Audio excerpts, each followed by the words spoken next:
Frédéric Maillard, co-gérant de la société Maillard & Maillard avec mon frère Loïc.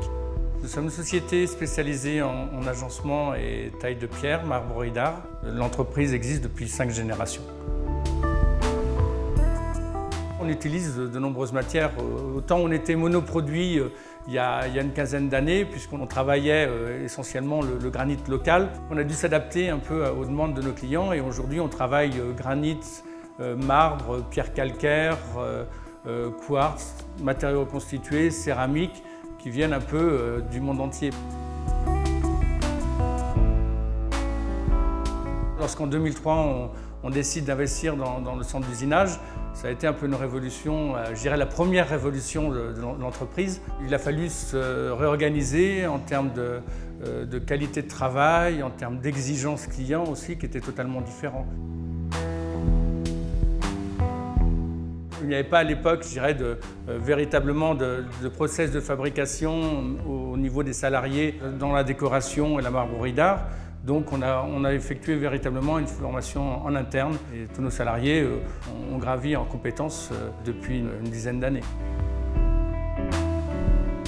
Cette nouvelle technologie nous ouvre véritablement des nouveaux horizons. Aujourd'hui, on est capable de scanner un personnage, de scanner une sculpture et pouvoir la reproduire à l'identique, refaire des pièces au niveau du patrimoine également. Le gros avantage de cet investissement, c'est qu'on enlève de la pénibilité à nos tailleurs de pierre.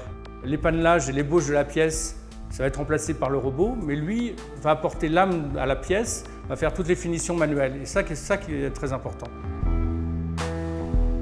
Le robot ne doit pas prendre la place de nos salariés. Et le meilleur exemple, c'est que depuis que le robot est arrivé, nous avons employé 3 nouvelles personnes au sein de l'entreprise.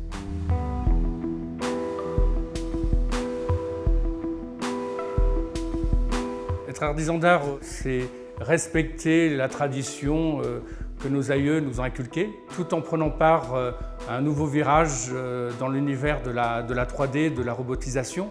Et aujourd'hui, je dirais que ce changement montre qu'on peut être dans la tradition, mais également dans le nouvel univers que l'on nous dessine demain. Et nous avons envie que dans 15 ans, 20 ans, l'entreprise soit toujours vivante. Et c'est pour ça qu'on prend ces challenges importants et c'est pour ça qu'on y croit fortement.